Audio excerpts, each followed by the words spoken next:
Welcome to Screen Riot. This week's movie is Without Limits, a sports film from 1998. This episode will contain major spoilers, so if you haven't seen the movie yet, it's available to stream on HBO Max or to rent on all the major streaming services. Go check it out and come back to the podcast because this is Screen Riot.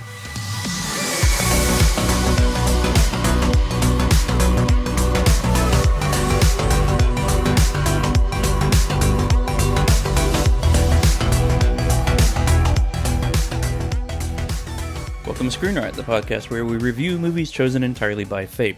If you're having difficulties finding movies to watch, then this might be the podcast for you. I'm one of your hosts, Justin, and alongside me are co-hosts Eddie, Kyle, and John.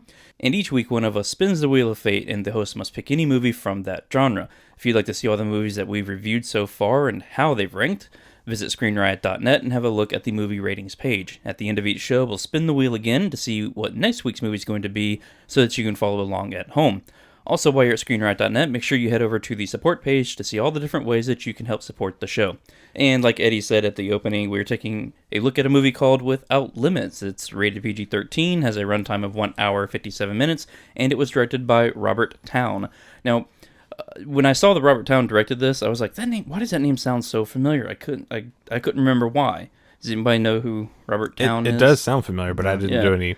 I couldn't tell you who he was. Yeah, so he only has 4 directing credits on IMDb. One of them being this, another one being Tequila Sunrise from 1988, which is like a Kurt Russell and I can't think of the other Michelle Pfeiffer, and I can't think of the other male guy that's in it. I can't remember those. Kurt Russell. Yeah, Kurt Russell, Michelle Pfeiffer, and one more. I can't think. Anyway, another famous actor. The guy, you want a potty? That guy. Mel Gibson. That's it. Yes. You want a potty? That's right. Yeah, you want a potty? That's how, from that's Lethal how Weapon? That's how you got there? I couldn't think of his name. Okay. Well, I mean, I could have went the rant that he went on, a few years ago. No, It's cool. I'm just like, that's how you got there. Okay. Yeah, it's because of It's Always Sunny. Interesting. Yeah. Well, because I knew Kyle would know Yes. Fair enough. who I'm talking about. Yes. But he was mainly a writer. So he has like 150 writing credits to his name. Nice. So I'll just go through a quick his greatest hits, I guess. Greatest hits. Yeah. His greatest scribbles. Yeah, his greatest scribbles. So he has a lot of TV stuff like The Outer Limits and The Man from U.N.C.L.E. He did a few episodes of each of those. Okay. But for movie stuff, he did Bonnie and Clyde from 1967. Nice. He wrote Chinatown. Really? Nice. Yeah, 1974. Shampoo, 1975. Heaven Can Wait, 1978. Days of Thunder, 1990. Wow. The Two Jakes, which is the sequel to Chinatown. Hands up for those who knew that there was a sequel to Chinatown. I did not. I didn't either. No hands are raised. No No hands were are raised. Yeah, for those that can't see us.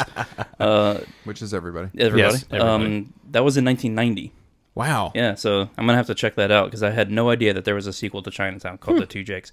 He did The Firm, 1993. Mission Impossible, 1995. Okay. Remember, I'm just hitting his greatest hits here. That's Right? That's pretty good. Without Limits, obviously, which we're going to be taking a look at today. And then Mission Impossible 2 from 2000. And a new Chinatown that's in pre-production right now. Really? Yeah. TV movie. Yes, it's a TV movie of Chinatown. Now, Yeah. you went over one. You didn't say one that is a guilty pleasure of mine, and that's Orca. Orca? Have you seen Orca? Nope. I have man. not. It's great. It's like a wannabe Jaws. Yeah. Oh my god. It's Orca, the killer whale. Here's what's So funny. instead of free wee, it's Orca. Free what? free wee. That's what you said. Yeah, I know. It's See here, a hunter. I know it's Free Willy. See, it's Jaws meets Moby Dick. Yeah. It's a hunter squares off against a killer whale seeking vengeance for the death of his mate. Interesting. Okay. Orca. I think I've actually seen that, by the way, on TV. Like as a Probably. you Elvira probably type It's a TV thing, or Yeah, like the... Dr. Paul Bearer, Yeah. Oh, hell yeah. Or Joe Bob Briggs. something like that. Yeah. Bo Derek's in it. Bo Derek, nice. About the only actor or actress I've. Well, and Tom I've Cruise had remembered. a piece of this movie Without Limits too. Yeah. He was a producer, right? Yeah, so the story that I read about this was that there's a guy who is friends with Prefontaine. Mm-hmm. They shared a college dorm room together or something. So they wow. were like childhood friends.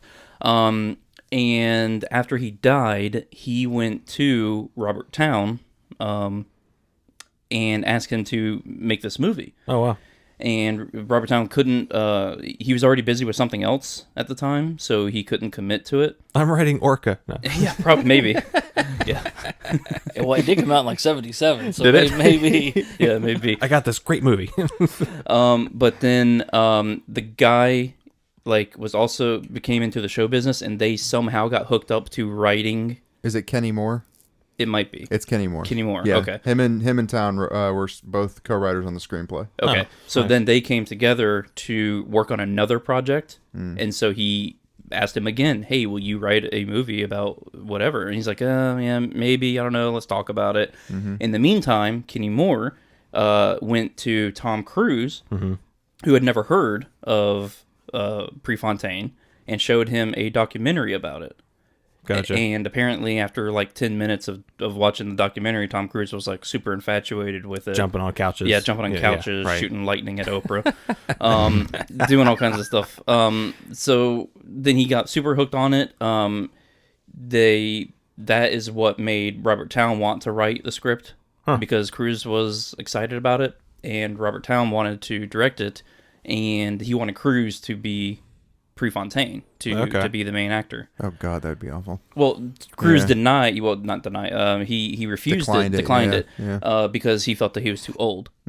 Which Agreed. Yeah, I think Cruise in 1998. I think Cruise was somewhere around 38, 39, something like that. So he would have been way too old to play a high schooler transitioning to college. Yeah, and this movie, I was out of breath the whole film. So I was like, was oh the my actor. God. You're running so much and you're running so fast. I'm out of breath just sitting here watching you run. I agree with you. I mean, I do that when I just try to get up from the couch. So Man, my heart rate is at 195. yeah, I'd rather have Donald Sutherland grab me by the neck and say, "Your heart rate's at 190. It's too high." It's true. Your heart's going to explode. The other person that got involved, by the way, in the project was Mary Marks, the actual really? Mary Marks. Yeah, Oh, I didn't know that. Okay. She was approached by Kenny Moore, and originally she didn't want anything to do with it. I'm actually reading a whole article on it right here. She didn't want anything to do with the film, apparently, originally. Really? And whenever she met Kenny Moore, and she knew Kenny Moore from Oregon, because he was also a marathoner. He was also on the team with Steve. Oh, okay, gotcha. Wow. So she kind of knew him there. Whenever he approached her and said, "Hey, I want to make this movie the right way, as opposed to the Jared Leto Prefontaine movie that came out the year before." I was about to say, yeah, because there were two movies that came out in the same year about this guy. A year apart. Just okay. a year apart. Yeah, yeah. And the first one, it's closer apparently to my knowledge. I mean, I've watched it, but to my knowledge, it's closer to the truth, quote unquote, as far as on the grand scale. And then this movie's closer to the truth on the individual characters, getting closer to who they were as people. Gotcha. Does that make sense? But Mary Marks, who originally said she wanted nothing to do with a Prefontaine movie, once Kenny approached her, was signed up, and I think that conversation kind of was about money a little bit, because it apparently right around the same time that they started working, collaborating on the screenplay with Mary, she started writing her own book, also about the same time. And that makes sense because I also read that Robert Towne read hundreds of letters from Prefontaine to Mary. That's where, she actually gave them to him. Yeah, and it makes 300 sense. letters. 300. Wow. Okay. 300 pages of letters, sorry. It's 200 letters. 200 letters, 300 pages Whatever. of letters. Yeah, yeah. It's a shitload of letters. Hundreds of letters. Yes. Hundreds. Literally 3. So He was a Yes. writer too, instead of a runner. yeah, which makes sense because we see Which explains all the run-on sentences. Oh, No, my when he God. was oh my God, hold on. she's Are we going to reading gloss over Yeah, the we are. I'm moving on. I'm moving past it like a fast 5,000 meter. That's what I'm doing right here. Yeah. The only thing faster than this is going to be us getting to the end of this episode. So, Wow. What was I say is it makes sense because we see a couple of letters read from Brian to Mary. Or From- not Brian. What's Steve. Steve. Why am I? from Billy Crudup Yeah, to from Monica Billy Crudup. Potter. Yeah, from Brian Crudup. Brian Crudup Yeah. to Monica Potter. I just call him pre-plantain.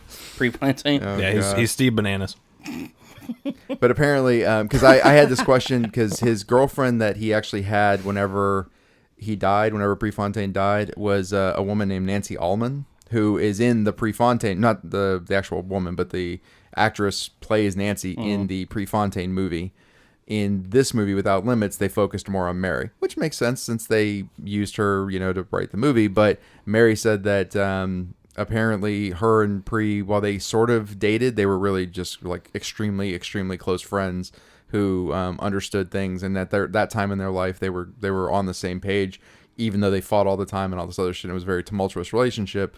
They were kindred spirits, is basically how I think she was just describing it. So that's why the movie seems to focus more on her than on Nancy, even though Nancy was who he was actually dating at the end. Yeah, because he was quite the playboy. Apparently. And that's what Mary said too. She's like, I was more than just one of his many girlfriends. Yeah. I was like, ooh, shots fired towards Nancy. A lot of pairs of shoes out there. Well, I was gonna mention that. I mean, that was a clever way to divulge that information, to give that exposition away. Is that he was giving shoes to all the girls that he's probably plowed. Was the shoes a real thing? Yeah. That was a real thing? Well, man, I think that's why Mary didn't originally date him. And Right. I mean, there's the awkward start to have sex scene where she starts crying. I imagine she's probably like, this guy could have the clap. I mean, I don't know what the hell's going through. He's who probably knows he's what's probably happening? been with a lot of women before her. Yeah. Well, I mean, she was. They make it a point. She's religious. Yes. Yeah. So, and she's not one of the quote unquote religious Catholic girls. She's actually a good Catholic girl. Well, Right. and knowing that she was a part of the movie, and then Kenny, who was also on the Oregon running team. So you have any time that stuff was in the sauna, right? That conversation supposedly took place exactly like it was in the movie, right? Yeah. Well, Kenny probably was there. Right. Like when Bowerman and Pre are arguing back and forth about the AAU, Kenny was probably in the sauna with them, right? Mm-hmm. Then you have, if you think about it, a lot of this movie is really from Mary's... Probably anecdotal. Yeah, but it's from her perspective. Like the girl walking in with the shoes. Well, more than likely, it probably happened, and that's probably why she didn't date Pre in the first place, right? Whenever he came back, he was all depressed, and she meets him at that trailer.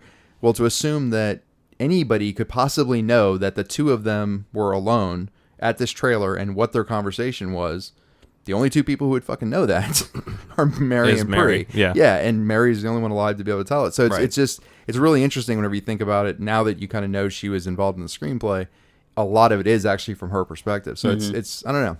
I didn't realize that whenever I watched the movie. It does change a couple of things. Times. It does change a couple of things in the movie. Because when I was watching it, I was like, okay, these two are going to fall in love and they're going to get married and all that kind of stuff. Well, spoiler alert, he dies at the end of the movie, and he dies at a very young age. Yeah, he's like 24. 24. Yeah, I mean, that's ridiculously young. Same age as James Dean, and I think the same month, or they both died in the same month of their their birthday. Oh wow, something like that. Yeah, it's kind of interesting that there's a lot of lines being drawn between those two. Like the Kennedy and Abe Lincoln conspiracies or whatever. It's not conspiracy. Yeah, but yeah, it's because they're both influential people, I guess, at a young age, and they both died at a young age. They were both at the top of their game, etc., etc. I mean, arguable that Pre was at the top of his after just having lost Munich, but who's counting? Yeah, and then that was another thing I had a question about this movie. It's like, why are we watching a movie about a loser? Well. Well, I mean, honestly, it's kind of refreshing because I didn't know anything about the Prefontaine phenomenon. Yeah, me neither. Or the movie or anything. So I was totally expecting oh god, this is like a Disney. Yeah, it's your typical movie of Chariots of Fire. Guy starts out and he's just he's trying to win, and then it finally wins gold at the Olympics, and everybody lives happy ever after. Yeah. It's not really that case. It's like this is the 90s Disney stuff. This is like Cool Runnings, where at the end of Cool Runnings they all smash into the ice, and you're like, oh, they lose. Oh shit. Oh. There's a reason why we've never heard about the Jamaican gold winning bobsledding team, right? Because they all almost died, right? And that's something I can appreciate about this. I mean, yes, it is a true story, but it's a story that I think we can all relate to. Yeah, because we've all tried to do something and failed at it. I thought you were gonna say we all tried to run. Oh, no. I could barely do a 12-minute mile. I was about to say, Justin, you chasing ice cream trucks again? What's John talking about, buddy? John's just like... That's it. I'm out of breath. I need my snow cone. Damn ice cream truck being the leader of the pack. My All-America pop. Oh, yeah, those things are awesome. The Astro Pop. Astro Yes, Pops, that's what they're Astro called. I Yeah. always call them rocket pops. Yeah. Dude, I was whatever that pink thing was with the gumball at the bottom. Yes, That was my exactly. thing. That was it. It That was kinda- it. And the candy cigarettes. It kind of reminded I me love of those things. it kind of reminded me of the amoxicillin, you know, the pink stuff with the bubblegum Ew. flavor. Oh. It kind of reminded me of that, and yet I still liked it. I was like, "Oh, God, this I is hated that stuff. delicious." Anyway, without limits and running. What were you Well, saying yeah, about sorry. John? Oh, I- I was just saying we can all relate to trying so hard to get something or to do something, Yeah. and we fail. I mean, damn yeah. it, I loved his gumption. I loved his just he's going to go out there and he's going to win it, and he's basically projecting it to the universe. Well, see, what I liked about it was I think it's beyond that. Personally, I liked it because he's not just got like gumption or like, you know, the will to win. He has the will to break everyone else on the field. And Yes. I really like that. I'm kind of like, oh, yeah. No, he doesn't just like, because he makes the comment, like, I want it to boil down to being a pure guts race, because if it is, I'm the only one that can win it. Right. And at the end of the day, I think he also said something about, like, I hate all those other people sucking off me, you know, drafting off of his running, you know, as he splits the win. And he's like, but at the same time, I'm just going to run flat out and break them, and the rest of them can't possibly keep up. That's not just the will to win. That's the will against opposition. Like, Yeah, it's a fuck bold you move. all, I'm Yeah, going to yep. win. Yeah. Well, and he It's says like, the secret sauce to his success is that, you know, can endure more he can pain. endure more pain than anybody else can. Yeah. So Yeah, I don't know. I Which like it. it did actually hold true when he basically split his foot in a sex accident. yeah, like how true is that? Sex accident. Yeah, we can all relate to. You know, having upside down gymnastics sex and, you know, Oh, man. splitting your foot in half. Sex accident Prefontaine. Let's see if it's real. That's exactly. But how man, it's- that was a hard scene to watch, especially like after he won the race apparently, and it was just like, Yeah, when they took his shoe off. oh my god, it was all I was expecting when they were doing the close-up shots of the shoe that like blood would be Oh, yeah. like flinging off or something, but everything was very tight in there, which I was kind of happy for. Which goes without saying. Burke made some good shoes. Oh hell yeah, they soaked up that blood like nobody's business. Not Burke. Bowerman. Bowerman, Bowerman yeah. didn't make those, which is funny. What? And so Pre was sponsored by Oh, Adidas. he was made Adidas. Yeah, so he ran in Oh. Adidas for most of it. He didn't run in Bowerman shoes always. Gotcha. I'm gonna. See, they didn't make that clear. No, 'Cause they I didn't. I thought he was. Thought he made all of his shoes. Yeah, so I'm not clear with that either. Prefontaine won his first 3-mile track title. He raced with 12 stitches in his foot from a diving board accident a few days prior. That's what. Oh, that's not as fun. That's what the history says. Quote unquote diving board accident. I think the sexident Kenny, works. I think Kenny Moore probably had deeper knowledge of the situation. He was like, we told everyone it was a diving board, but dude, seriously, he was paying some. I mean, But Bob. he's diving all right. Yeah, I mean, Bob walked in, right? I mean, he was just like, "Oh, look at this." Bob is easily the guy who looks like a blank of a human being. Is easily one of my favorite characters in this, just because he's nothing. He means nothing. He's so. Just silent in the whole movie, and yet he's walking around with about 14 inches Yeah, because he doesn't need a haircut. in those short shorts. That was pretty funny. Way to That go, was Bob. pretty good. I did like those lines. Yeah, way to go, Bob. Yeah, when did you hear the guy? Because whenever he says he's like, which means everyone will get everyone. Everyone gets a haircut except for Bob. Yeah, he's like, Bowerman says everyone will get a Links to haircut, their dick, and yeah. then Billy Crudup or Prefontaine says, "Why except for Bob?" And then the response is God's will. And Yeah, then it's like, what does that mean? And they start, showing with their hands of how long. Yeah, Matthew it is. Lillard. Matthew Lillard turns around and he's just like this, and then everyone starts kind of like laughing a little bit, and you hear a guy somewhere in the stands go, "Way to go, Bob!" Like Way to go, Bob. he accomplished something. I was like, But yeah, when he walked in, he's basically reading the Bible Yes, all the he's time. reading the right? Bible.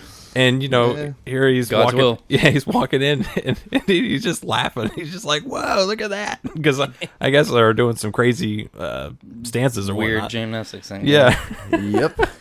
Yeah, I mean, It was a weird scene. I just say if I was like Bob, I'd probably be praising the Lord as well. Like, But I'm telling you, the what was to go back to circle back. Sure, back, to that race when they took his shoe off. Oh, and yeah. it was covered in blood. As someone who has had that situation happen to them, Oh God. Not the sexident, but the the hurt foot and it being just kind of bloody Yeah. when you pull it out of your boot. Yeah, that was rough. That was very rough. Yeah, they're saying that he won his first 3-mile track title. Oh my with gosh. That was the first time he ever With won 12 a stitches. with 12 That's stitches in his ridiculous. foot from a diving board accident. Yeah. The night before. A few days prior. Oh, a few days prior. Yeah, and even Okay. in that one, he said, there's no heat, which means I don't have to run Never for like 3 or 4 days. Yeah. But still, it's not going to heal in 3 days. No, it's not. So- You're still wide open in Yeah. 3 days. No, as ballsy as Prefontaine was, I don't think anyone was giving him credit for like brains. You know what I mean? Like I don't think they were like, "Oh, Steve's a genius." Like I didn't hear that anywhere in the movie. And it was interesting to his character because after they took off his shoe and how bloody it was, like the first thing he did was like he leaned forward to be able to look at his meat time. Yeah. And then Donald Sutherland was like, "Nah, shut up! Don't look at your meat time. Yeah, You just don't Well, look he at said it. he said it was a track record.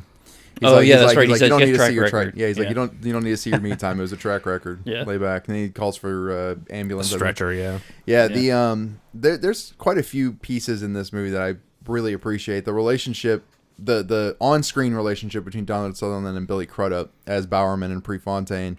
I think they really sold that. There's a couple of creepy scenes, like looks between them. I don't know why they both seem so affectionate towards each other. Donald Sutherland isn't exactly a non-creepy dude. No, fair enough. Yeah, I mean, He gives a smile and it's just like, oh, Ooh, what is yeah. that? Is that like, I'm happy to see you or I'm going to kill you? Well, when they first meet and he's on the ground and Yeah. he's Oh, yeah. talking to him like up his leg, I was like, yeah, that was awkward. that's framing. an awkward look you got there, bud. Like, what's going on there? What's happening? I mean, to each his own. I'm not judging, but at the same time, a little strange, a little weird, And It's then, like, I know who you are. It's yeah. like, oh, yeah, I know who you are. But Like, I oh, do- God. but I They do they like- both whispered Yeah. it.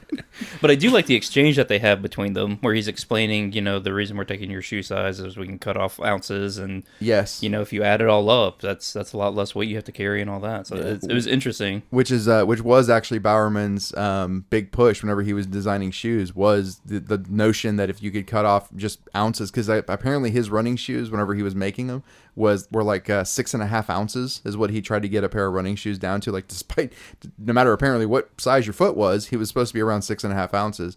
And the traditional running shoe at the time was like 12 to 13 ounces. Dang. Oh wow! So I mean, he was half- cutting. Yeah, he was cutting a shit ton of weight off of Which these makes you shoes. wonder, like, don't these competitions have like regulations for shoes and I imagine that the regulation at the time was maybe they didn't exist? Well, I imagine they probably just said that they had to be like something around the foot, because they probably weren't thinking like math like that. I mean, the only time it's the same thing with I just lost his name, Graham O'Brien. Graham O'Brien, whenever he started winning all those cycling competitions, he was a Scottish biker.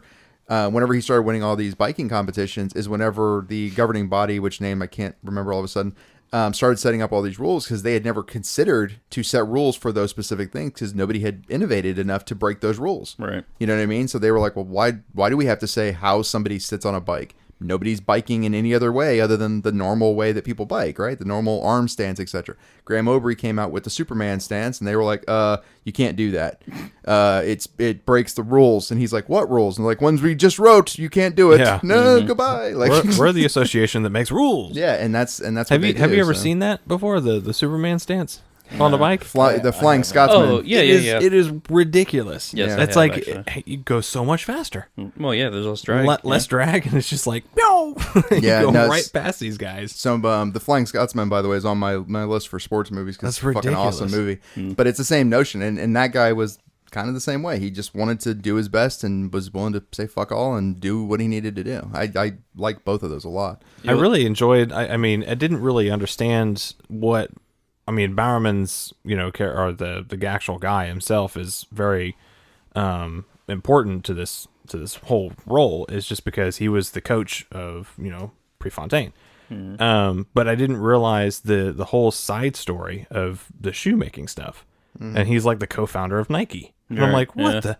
And it literally slapped my face, because when he said, "Oh yeah, I got this cool name, it's called Nike," and he's got this little swoosh thing, I was like, no. Wait a minute. This is the dude that made the shoes? And I'm like, what the hell? It's like I was watching two movies in one.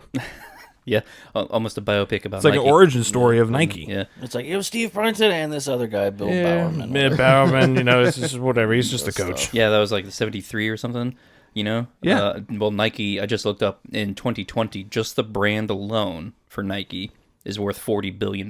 Dang. Wow. Just the brand. Is Bowerman still alive? No, he died in 98, I believe. Something like that. Oh, wow. Like, Yeah, he the died. year this was released? Yeah. I think the year or the year after this was released. Yeah, he died. Yeah, because at the very end it says that he was still He was advising them. him. Yeah. Yeah. Well, look it up for me real quick. Yeah, I will. It's somewhere. Yeah, it's somewhere around early 2000s, late 90s that he passed away. But speaking of, like, we were talking about framing a little bit. Conrad Hall shot this movie, which is one of my favorite all-time cinematographers. Which I didn't know that this was one of his movies that he did. And going back, like, one of the things that I liked was the very first opening shot of the movie, where we're getting a time and place. It's like, hey, this is in 1974 or whatever. 72. 72. Yep. And the look of the graininess and it felt like a 1970s sports thing, Yeah.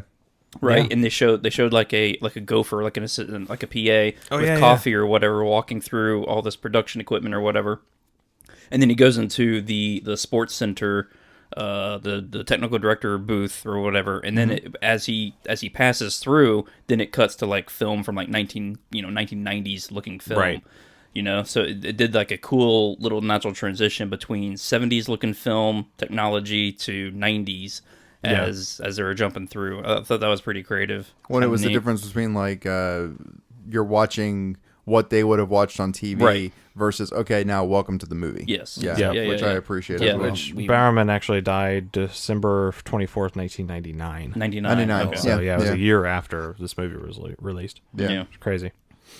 Yeah, Well- it's like we went into the broadcast Yes. and lived it rather than just watched it, which is how I felt. Is like we were right there with him. Mm-hmm. And that scene is like I don't know, 3, 4, 5 minutes long or something, and they go through a heap of exposition about everything you need to know. That there's a major Olympic thing coming up, and these are the players. This is who we're watching. This is the main character. Go. Yeah, Kind of thing. So I kind of like that. One criticism I do have about the movie is the movie's an hour 57 minutes long, but to me it felt way longer. Yeah, see, like the first 30 minutes were blazing fast. Because I'm like, man, this has really good pacing because we're really getting to the point of, him getting, to Oregon. Right. And it was that story like was super fast. It was awesome. And I'm like, I hope the pacing actually lasts throughout the whole movie. Mm-hmm. But yeah, I think Eddie, you and I talked a little bit earlier today about the pacing, and you and I definitely agreed. Like the second act was definitely slower than the first act. Yeah. And like once he got to Oregon till the Olympics was like the second act, and then after the Olympics, after Munich, right? Yeah. After that, it was like, okay, well, what do we do now? Yeah. Type thing. I fell asleep. Oh, well, that's before Munich. oh no. Yeah. But you are the resident old guy. I am the resident I mean, old guy. let's be honest. However, I should not fall asleep during a movie. It's so sad that I'm older than you. It's a little slow. It is sad. But it felt longer to me. It felt somewhere like around 2 hours 15-ish to me. And the only thing I can think of is the movie covers like 4 or 5 different track meets that happen, and they all feel very similar because it's just guys running around It's going around in a circle. right. They all feel very similar to me. They're the only one that felt drastically different was the very last one, the Munich, the Olympic race. Yes. At the very end. Because everything was very tight. Yeah. Well, not that wasn't the very Or- last one though. The very last one was the one where him and Frank Shorter say that they're going to That's trade right. places because of the wind, and Frank fucks him, and then he has to like haul ass and do everything he can to be able to beat him. Yeah, So- yeah, you're right. So that had a different feel because they were talking about a little subplot within Yeah. the run, but all the other runs kind of blend. kind of Yeah, blend. I could see that. Yeah. The one I was actually talking about was the Munich one that was drawn out more. That was almost like we were running the 5K with them. Yes, yeah. We almost covered every lap. Yeah. basically in time. I imagine. and I really enjoyed the camera work in that. Yeah, I was going to say, the reason I was going to mention that is because one of the shots is really interesting where, I forget what's happening. Like, I think it's the first time he took the lead or whatever, and there's like a really short lens, like the crowd is completely blurred out, Yeah. you know, and we're following the main two guys or whatever, and I don't know, it's just an interesting shot. It completely throws you out of the movie because it's so drastically different looking than everything around. It had such a that. shallow depth of field Yeah. there. Yeah. Then the rest of the movie was kind of deep. Yeah. That one was drastically different, so it kind of throws you out a little, I Yeah. think. But interesting of a shot, though. Mm-hmm. Very, very interesting. I don't know. The thing that I liked, that I like about the movie overall is, I don't know. I forget that I'm watching. Like, I kind of think Prefontaine looks like Billy Crudup. Like, I don't, in my mind, I have trouble separating between. I wasn't alive whenever Prefontaine was running, so that's part of it. A, but B, for me, even though I've seen the movie Prefontaine with Jared Leto, when I watched it, I was like, okay, so Jared Leto plays Steve Prefontaine. With Billy Crudup, I'm like, so that's who he was. Okay, like I buy it more. Same thing with Donald Sutherland. I'm not really up on on what Bill Bowerman looks like, but to me, he looks like Donald Sutherland. He doesn't look like Emery. Emery. Arlie Emery. Emery. Yeah. Emery? That was Ermy. I think it's Emery. Well, whatever. We may have to agree to disagree on this one. Well, no, I'm gonna look it up. Okay, Well, go no, ahead. I'll have the intern look it up. Fair enough. Yeah, look at that. No, but I was just going to say, I was just doing a quick Google image search of Prefontaine, and yeah, Crudup does look very much like him. Ermy. Ermy? Ermey. And listen to your elders next time, boy. Hush up. The casting, I do agree. The casting on this film is incredible. Yes. Just because of Prefontaine and the way they made him look, and it's just like, wow, that's pretty good. Yeah, there's quite a few people in it too that I think if you look closely, you're kind of like, oh, it's that guy. Like Yes. the guy from The Shield plays the assistant coach. Oh, Yeah, Dean Norris. Yeah. There we go. That guy. See, I don't know his name, but I know his face. You know And what I then mean? William Mapother. Mapother? Yes. Your blank man. My man of a. Oh, He looks Bob. like a blank Yeah. of a human being. Well, then Jeremy Yeah. Sisto's in it. Yes, he is. He Billy plays, Burke. yeah. Plays Billy Burke. Kenny. Actually. Yeah, so I And mean, Matthew Lillard. Monica Potter. yes, who's very pretty. Very pretty. She's like a But you know what's crazy is she hasn't changed. no. Nope. Like, my God, I mean, 98, she looked like that, and then she's in the show Parenthood, like that was pretty recent, as one of her recent acting jobs, and she looks exact same. Yeah, but she's going to be one of those like Paul Rudd, where Paul Rudd is growing incrementally. Like every year, he doesn't age actually. A year, he ages about 3 days. When Yeah. he hits 70, though, he's going to age 40 years in one day. I'm It's telling gonna you, be- it's going to gonna happen. be like an Asian woman. Yes, Like, yes. That's Gotcha. what's going to happen. He's going to be like, he's like, oh, my 70th birthday. And next thing you know, he's going to look 94. Like, it's just going to happen. they that look way. like they're in their mid 20s up until about 50 something. Mm-hmm. And then it just then all they- falls apart. Yeah, then they hit 90. Even though Paul Rudd is already like 58, I think. Yeah. Yeah. And one I noticed from our childhood was Amy Jo Johnson. Amy Jo Johnson. Which one was that? She was she's listed here as Iowa's finest, Okay. right? But she was the pink Power Ranger. She was the gymnast. Yeah. Yeah, she was the gymnast that the sex Yeah. event happened Oh with. my God, Yeah. seriously? She was Good the call. pink Power Ranger. Good call. Oh, So she knows ninja moves. I think she was wearing a wig or just had a really shitty haircut. I think they were like, it's the late 60s, early 70s. We got to trim all that crap off. And no just wonder give her, that like, move on the horrible haircut. trampoline looked familiar. Anyway, Is that why it looked took familiar? you back to your childhood. yeah, it's like, oh, I remember that move. Kyle was like Were you two. a Power? You weren't a Power Rangers kid, were you? Oh yeah, dude. Were you really? Power Rangers. Yeah. I was gonna say Wow. Power Rangers was like kind of after us. Well, it was. We were in that transition phase. And I was just coming into it. I don't know about you. Nah. Prefontaine. Yeah, pre-Fontaine. Pre-plantains. One thing, my biggest gripe with this movie is Billy Crudup. Really? Yeah. Yeah, he's a little bit blank in the movie. I'll give you that. I don't like his acting in this one iota. To be honest, though, what do you like his acting in? Like, I can't think of much that he's ever What else acted has he in. been in? I don't He even, was in Almost Famous, Okay. where he Yeah, acts which- like Steve Prefontaine plays the guitar. Yeah. He was in The Watchmen, where he acts like Steve Prefontaine becomes a big blue monster. He was in Jesus' Son, where he acts like Steve Prefontaine did too much LSD. Like, he's a one-note person. Like, he's very monotonous in his delivery. I mean, I heard that Prefontaine was that bold and arrogant and Like, I have no doubt. he was just all for himself type thing. Yeah, like, that's fine. I'm gonna win it. It's just me. I'm better than everybody Yeah, else. that's not what I'm talking about. I'm just talking about his delivery of lines, his movements didn't seem motivated a lot of the times.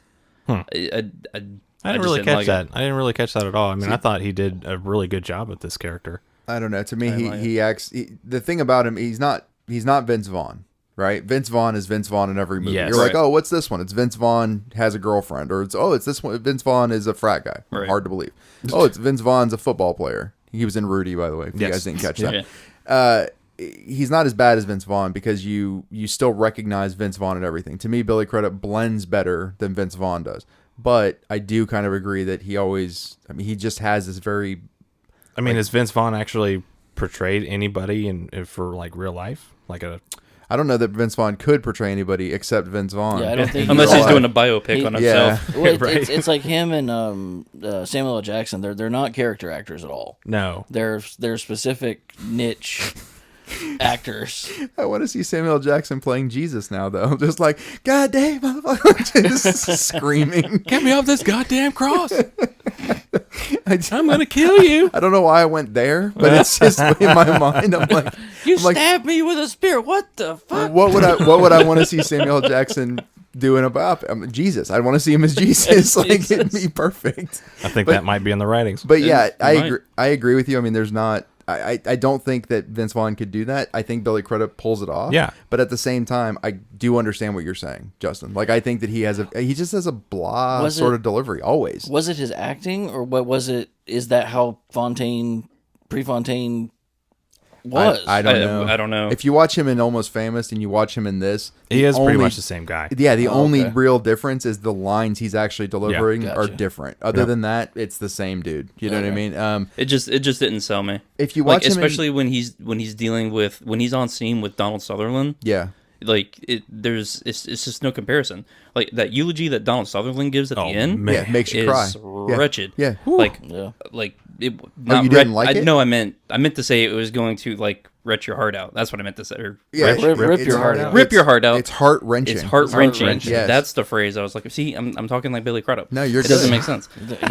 He doesn't know tools. Yeah, that's true. I will say this. Yeah, if you put Donald Sutherland and Billy Crudup on camera together, Donald Sutherland edges him out. However, day. I do think he held up fairly well for being on camera with Donald Sutherland. I mean, if you think about Yeah. it, Donald Sutherland knocks out most people, and he was in Animal House. Just saying. Everyone he's like, oh, Donald Sutherland's amazing. He's never done a bad movie. Animal House? Oh. I don't know. Like, Animal House is pretty good. it's funny, but I mean, it's not like it's not Shakespeare. It's, No. he plays a high professor who hits on his students. I mean, I'm sorry, it's not an Oscar-winning performance. But I do think Billy Crudup does a That was a decent documentary, job. by the way. I'm sure it was. Mission Impossible, the one with Philip Seymour Hoffman. Yes. Billy Crudup was in that. Was he? Yeah, he plays the bad guy who works for MI6 or something. Yeah, he's the bad guy who plays in that movie. Okay. So he's the bad guy, I should say, for the good guys is the only way I can describe it. And again, his delivery is a little more. He's got a little more life to him. It's a decade after he was in this movie, but it's still basically Billy Crudup. It's just how his delivery is. Yeah, I just didn't like him. Yeah. I mean, I'm not faulting you for it. It's not amazing. I don't blame you. Do you guys know who wrote and composed the Olympic theme? Was it Hans Zimmerman? No. John Williams. John Williams. John Williams? Yeah. I knew it was it had to be one of these big Yeah. guys, or else you guys wouldn't ask. John Williams. He wrote that for NBC. That's like NBC's Olympic. I'm sorry, I went. It sounds his. It's Yeah. almost very Vader-ish. Yeah.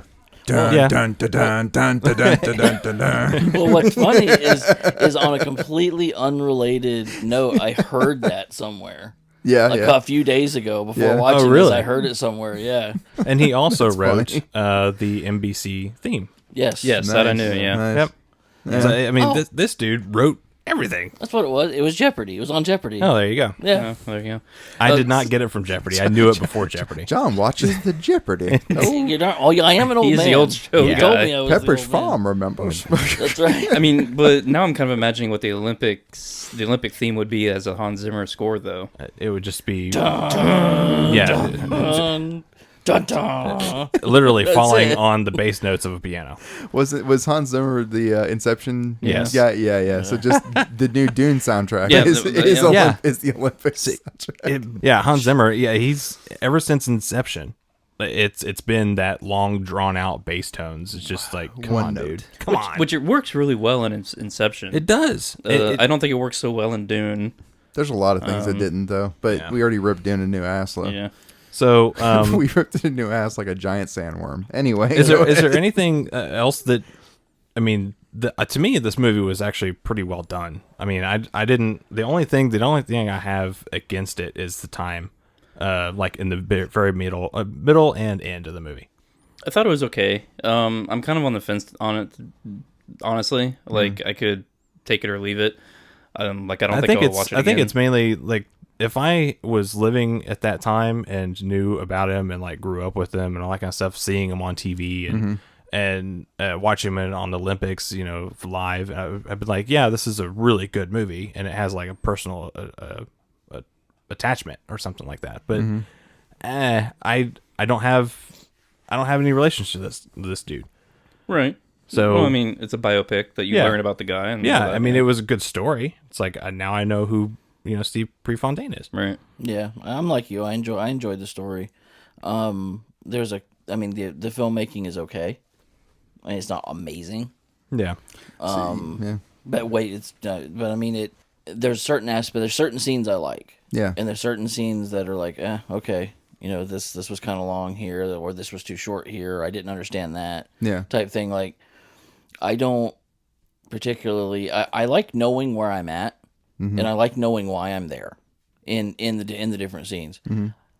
Did I miss something? When did he move into that trailer? You were asleep at the time. Is that what it was? I rewound it to the point where let's see. When did he move into the trailer? When did he move out of the dorm? Yeah, so the beginning of the film does a really good job of giving you time and place. Yes. And somewhere, and I think like you said, Act 2, it starts jumping ahead Yeah. a little bit, and they stop putting subtitles, and they stop doing any kind of references to years and all. So they do and they don't. So the only reference to years is 72. And that's the Munich Olympics, right? So between the time he leaves high school and the time he gets to college, meets Bowerman, starts training, after that first race, they do a montage.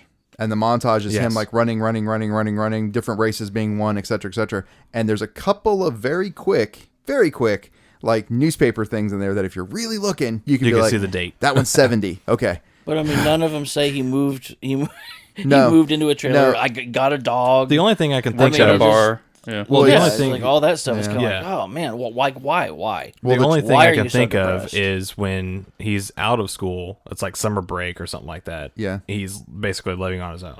So that's part of it, but I also think so whenever he first gets, I'm just going to give you this. Whenever he first gets to Oregon, meets Bowerman, it's 1970. It's like 1969, 1970. Because they have a whole thing about like, had you run like that on Saturday against those guys in Europe, you'd have gotten your ass handed to. And he was like, well, yeah, maybe on Saturday, Bill, but not in 2 years. So it's 1970, right? When he takes Mary on the date and they go back to his place, that's not the dorm anymore. That's actually at that trailer. Yeah. I didn't know where they were. I thought Yeah, I they didn't were- know either. I That didn't was know where at they the trailer. were. That was Yeah. at the trailer because they're like the window and stuff like that is So- is overlooking like the valley that he's set this trailer Well, up. see, Yeah. they went on the date though. Yeah. He picked her up from the dorm. Yes. So I assumed that he still lived in the dorm. Yeah. No, they don't. You Yeah. know, it just doesn't. I hear you. I think it's a minor point that had they added it, considering the runtime already felt long. Like if we had like this whole moving out scene, I think we would be bitching that there was a Well- moving out scene. But I understand what you're saying. I mean, a line of dialogue can do it. No, I hey, totally agree. let's go to Listen. my new place. Listen.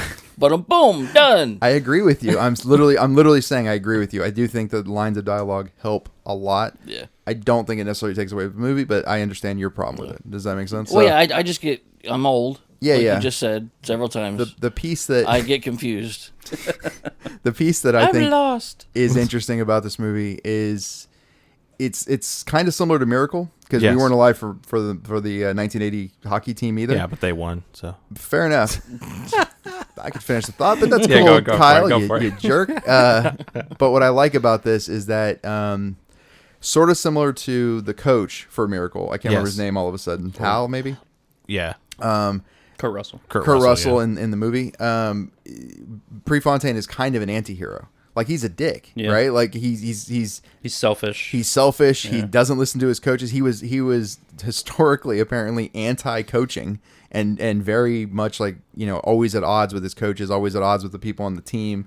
He was not the most liked guy on the team, and yet people rooted for him like in a hardcore way. And I don't know, I really kind of enjoy that part of the story, and I like the way they showed that in the movie. Is he's alone fucking all, like, I think the reason why he had so many girlfriends is because nobody could deal with his ass anyway. He might as well just date and screw and run. Date, screw, run, and that's his life. That's it. Throw some food in there somewhere and probably beer, and then that's it. Beer definitely, by the way, because when he died he had a 16% alcohol level. Oh, that's interesting. 16%? Yeah, I don't know. I don't. It was 0.16 or 0.16, something like that. yeah, Yeah, that makes 0.16, sense. and in Oregon, Lord. 0.10 is legal limit at the time. It was 0.10. Wow. Oh, whoa. Not point. Yeah. 0.1. Yeah, Yeah. 0.1. Because I think it's like in Florida, it's 0.08. It's 0.08. 0.08 is the It's legal 0.08 limit, here. There it was 0.1 at the time, and he was a 0.16. So he was double drunk even by our standards now. It's interesting because in the movie they don't show him drinking at all at the party. Yes. They basically, Like, I think you're supposed to infer that he was Yeah, he wasted. comes up, he drives up, he gets out, he sees his friend. Yeah. He's like He working goes, out. talks to Mary. He's doing some like pull-ups. Yeah. I'm still invincible. I don't know. type He thing. acts high. He looked to me like he was falling asleep Yeah, I can see when that. he was doing Yeah. his his beautiful Boom. mind thing. Boom, Yeah. 41 seconds. Boom, 4 minutes, 1 he second. looked Yeah, like he yeah. was falling asleep. I agree with you. And in the real story, it's 12:30 in the morning is when he wrecked. He wrecked around 12:30 in the morning, and he was Gotcha. pinned under the car between the seat, windshield, and road is what he Ow. was pinned under, Golly. and died that way. Nice. So fun stuff. Yeah, great Mhm. ending. Yeah. The ending of this movie really goes quickly. Oh, it does. Like the last 5 minutes. Yeah, the last 10 minutes, I would say. Yeah, Because yeah. I think I paused and goes like, geez, how much longer do we have before the crash happens? Yeah. Which is almost around 10 minutes. Mm-hmm. So I was like, because I knew that he crashed and died. So Yeah. I was like, Waiting. almost 2 hours in the movie, that still hasn't Oh. happened. So I'm like, wow, how much longer has this got? And yeah, it's like 10 minutes in there, and then he crashes, he Yeah. dies, they do a quick thing, then the funeral is about 5 minutes long, if that, and then credits. Did you guys see the post slow-mo shot Yeah. on On Sutherland? Bowerman? Yeah. Yeah, I was like, that's... When he got why'd they done do that? talking, it was like he was just in like half frame per second. Like Well, I it goes think- from 24 to like 15. I think Donald Sutherland was like, okay, so I just walk away from the podium, okay, and just Yeah, hauled they ass were off the trying podium, to- and they were like, shit, We need- slow down. This is a slow scene. It's supposed to be very sentimental. Yeah. Yeah. Yeah, that's the only thing I can think of is like they were trying to stretch time with his shot or whatever and try to make it more dramatic. There's a lot of slow mo in this, but it doesn't. It didn't need to be more dramatic. He already brought it home. Yeah, he it was did. it was perfect. There's a lot of slow mo in this movie though, but it doesn't bother me, and I do No, like. that's the worst. That's the worst offender. I agree with you. There's one scene though where they're showing him running and it's slow mo, and then they speed it up, but they also do a sound speed up at the same time. Did you guys? I didn't catch that. Yeah, it Remember almost that? sounds like Sped up the sound. they sped up the sound at the same time, and it sounds like he's running at like light speed across the finish line because they speed up the sound. It's a cool. I thought it was a cool effect. Oh, Yeah. I probably was just super lost in it. During one of the last, it was either the last one or the one before the race when there was no music during the race. It was only like heartbeats Yeah. and the stopwatch timer. Yep. And it was interesting because every time they counted down a lap, they would cut that sound out, the heartbeat and the timer, and you'd hear like the crowd cheer or whatever. Then they'd cut back to the race, and then it'd be faster. The time would be faster, and then they'd do it like another time, Tick, and tick, it'd get tick, faster tick, and tick, faster and yeah, faster. yeah. I was Yeah. like, oh, that's interesting. That Maybe makes his time me is getting anxious. faster or something. Well, there's that, and it's the one I was just talking about was when he cut his foot. It was that race where they were like okay. focused on his okay. foot, like obviously being filled with blood, his shoe being filled with Yeah, blood, yeah. and then as he gets closer to the line, they speed up the sound and everything comes You back. know what? Yes, It's a I cool do effect. remember that. Yeah. Oh, I don't remember that. It's almost like when like in war movies or something like that, you'd have like kind of slow mo, like you're disoriented, just got hit by a bomb or And then something. everything goes, Yeah, and it's everything back. Yeah. everything's muffled, and then it just kind of comes back to life, and everything is real life motion. Yeah. That's probably what it was. Yeah, Saving Private Ryan does that a lot. Yeah. It's really cool. I thought it was a cool effect though for a running movie. I don't know. Yeah. It was again. I like most of the effects that they choose. Like, I how do you just make a don't have running lot. movie interesting? And you do some of these things. They Yeah. did it. They did it pretty well. Yeah. Yeah. So, do you have budgetary info? Yes, the budget for this film was a whopping $25 million estimated. It's actually not much. I mean, For 98, yeah. for a running movie? Yeah. I don't know. I mean, you had some pretty heavy hitters in here, actor-wise. But I'm assuming most of the budget would be more like, let's make it look like the 70s. Yeah. Because that's Probably really the hard to cars do. and Yeah. Donald Sutherland. I thought the costuming was pretty good for what it was. Yeah. Yeah. I mean, Bill Bowerman's suits had like I didn't 70s 17 inch, feel, yeah, yeah. 17-inch lapels and stuff. Yeah, I didn't get, whipped out of this by like, oh God, what was this supposed to be the 70s? This is really 90, like pre 2000s type thing. But the so did this make its money back? I happen to know it did not. Okay. Yeah, I'm gonna say no. I would think that it came close, but I guess not. I mean, I don't know. I don't think it came close at all. Not even close. Didn't even break $1 million. It's $777,000. How did it not break $1 million? That's weird. Because I read a little bit about this. Yeah. It was because it had a really lackluster audience performance on a testing. Oh. And they did very, very, very little advertising on the movie. Well, advertising will do it because Ebert, I believe, gave it 3 stars. I believe Ebert gave this 3 stars. So yeah, I could definitely see marketing would fuck them. When it opened, it only was opening in 5 theaters. That's weird. Oh, yeah. And it had they 100 crippled themselves. 110 theaters max. Yeah. So this actually lasted 4.1 weeks on an average run per theater. Listen, 3 stars, 3 right? stars, Yeah, 3 Yeah. out of 4. Yeah, I'll always find these fucking weird little movies. By the way, like these are my bread and butter. This is what I like. Things that nobody's ever heard of. Yeah, this is. I mean, I kind of always liked the based on real life event movies. I like it when they do them well. Yeah, You know what I mean? And Like this Hidden one, Figures? not Hidden Figures. No, nope, not Hidden Figures. And fuck you for bringing it up. But what I do like about this movie is they had Mary Marks involved in it. They had Kenny Moore involved in it, and then realistically, they wrote down their experiences with Pre. So even if everything in the movie wasn't 100% true, according to I guess the larger scheme of whatever, you at least have it being true to what they remember, and I can deal with that. Like I can handle that. Like I'm like, okay, so that's what took place in the sauna according to Kenny. Pre may have given a slightly different account. Bill may have given a slightly different account, but overall, this is probably what close to what took place. Yeah, I like that. I like that you can get some insider information like that. Yeah. So Rotten Tomatoes, the critics give it a 79%, and the audience gave it a 91%. wow. So pretty high scores. and for yet this they movie. didn't make their money back. That's fucking hilarious to me. I think I don't know, I would think the movie has more of a comeback story than anything. Like it didn't really do well in 98, but throughout the years, you start to like, oh wait, this movie was made, Yeah. Well, I think the lack of theater openings, coupled with no marketing, good luck. Yeah, you know what I mean. shoot Good yourself luck. in the foot. Yeah, I mean, you better have something really, really salacious in there to bring you in. Yeah, and then you better have good word of mouth to make it run. Exactly. Yeah, which in the 90s. Run. Oh God. All right. It's just me and you left, Kyle. Yep. But no, Okay, I made a joke. I did make a joke. I made the plantains joke. I was trying to let it forget that happened, so never mind. I'm alone on just an you. island. That's just you. It's all you. Welcome to the dark side. Dun, we have dun, cookies. dun, dun, We have cookies. dun, dun. Yeah, it's the Olympic theme plays. Since this is your movie, Eddie, you get the Yes. honor of going first. Okay, so I like the movie. Donald Sutherland to me does a pretty good job. I don't mind Billy Crudup as Prefontaine. I will say that the guy is so lackluster in his, like, he doesn't seem like he's acting, because I don't think that he is. I think that he basically smokes weed and then goes and does his thing. I think that's what this guy does. And so for that type of delivery, it works because it's the 70s and Prefontaine is who he was. Everybody else in the movie I liked. I thought that the movie did a good job of making running around a circle interesting.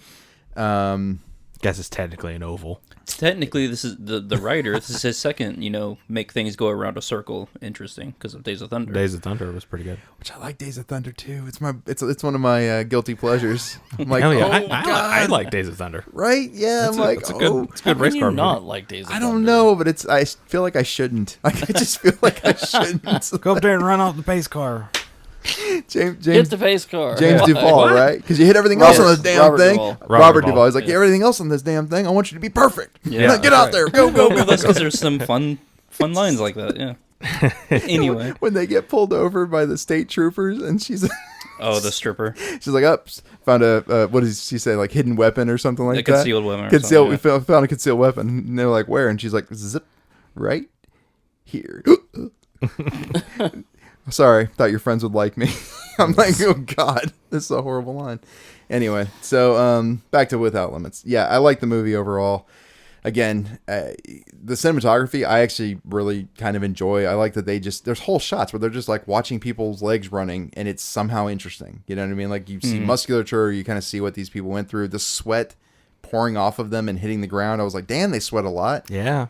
But it looks they're running. real. Yeah, it looks real. So anyway, for me, I would say that this movie is probably, it's not as good as Miracle, but it's kind of up there for me. I would say 7-8 is where I'm going to go. Okay, 7.8 for Eddie. Kyle? Yeah, I enjoyed the movie as a whole. Obviously, it got some slow parts in the middle. The music was really good. I did like every piece of music had that Olympic feel Like to an it. uplifting. Yeah, Yeah. and I liked the motif in it. It brought up like every single time that he was like either looking forward to the Olympics or they were talking about the Olympics. He had that motif go off, and I was like, okay, this is kind of cool.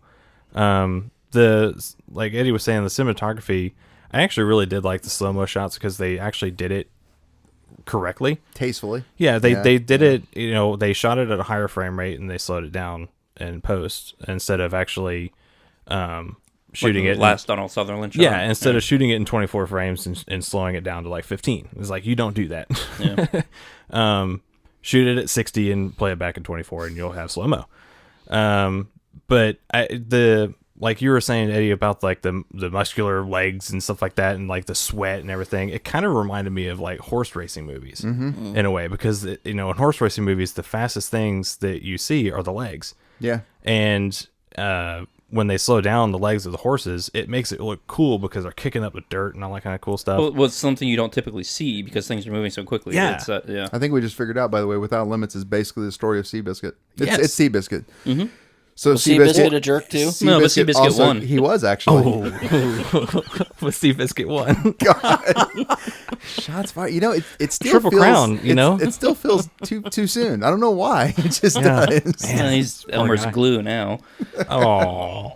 Talking about Prefontaine. Oh. Well, Prefontaine is, Elmer's glue. Is he also Elmer's glue? You guys are on messed the up, road. man. Jesus. Oh, come on. All right, You anyway. guys are messed up.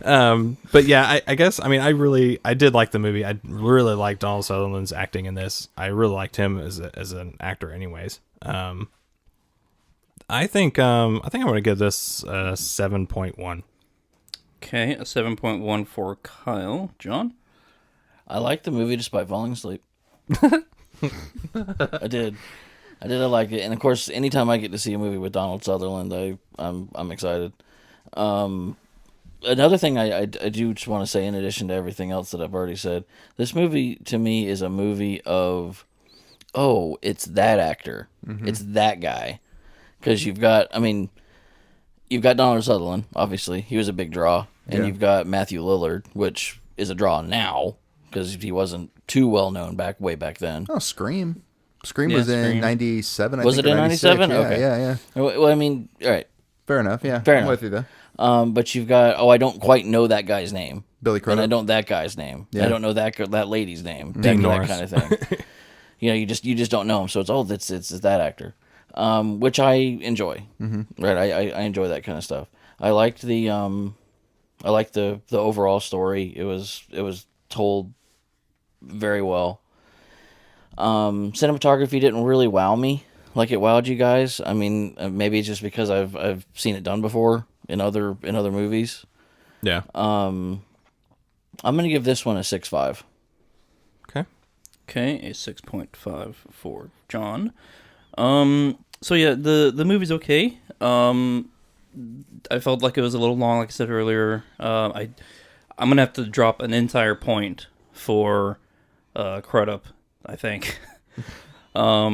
Sutherland was a scene stealer, but I'm a fan of Sutherland anyway, so I'm kind of biased in that respect. I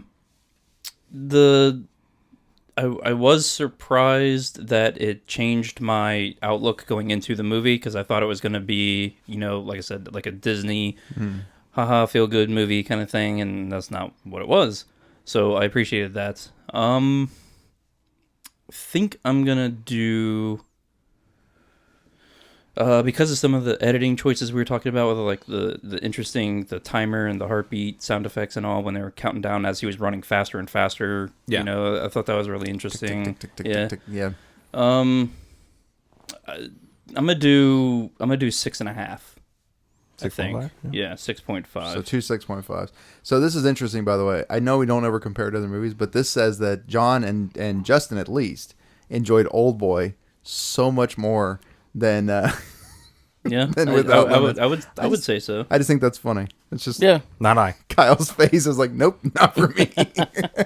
Well, I mean, the thing about Old Boy is, it's right up my alley of just weird enough that it gets my ticker going. I gotcha. You know what I mean? Yeah.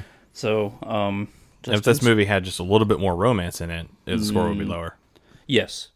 Honestly, Actually, yes. honestly, for me, it probably would be too. Yeah. Yeah, Like, because 'cause I thought they spent a little bit too long on the whole Mary and stuff. Steve, Yeah. Where it gets slow for me is with the Mary stuff. Yeah. I'm like, I would. The Prefontaine movie with Jared Leto spends more time on the running, and is more. It's more like watching a weird documentary with just actors playing the real people, but it's not as interesting. Like it just doesn't pull off. There's no it has story. no like narrative. Yeah. Yeah, there's no story. Without Limits gives you more story, takes away from the running a little bit, right? But you get a kind of a better balance. But I still think that they were a little heavy-handed on the pseudo romance. But what are you gonna do whenever the girl is basically one of the writers? Like, she's not one of the writers, but she was One of the influences. well, she's a Consultant. consultant basically. Yeah. I mean, yeah, she's pretty heavily involved in the whole thing. So what are you gonna do? You gotta kind of make her happy, but then on top of that, also get as much information out as possible. And what she's gonna give you is gonna be her interactions with Bree. Right. So you're gonna have a lot more of the pseudo romance. Yep. So that means that Without Limits from 1998, our sports film that Eddie picked, gets a 7.0. Nice. Even. Yeah, I think that's fair. Yeah. So with that, basically it's Kyle, John, and I that have to spin to see who's going to pick next week's movie. Yeah. Yep. All right, here we go. I have a feeling it's gonna be John. I have a I feeling really it's going to do. be me. Kyle. Ooh, wow. We both suck. We need to do that every week. Yeah. Yeah. Okay, and we have You should. comedy, romance, and thriller left on the board. I really don't want romance. Dun, dun, Yeah. dun, dun, dun. Sorry, thriller. Dun, dun. Dun, All right. dun, dun, dun, All right. dun, No, dun, it goes D D D D D D D. Yeah, oh, is that what? Okay, yeah. I forgot. Here it goes.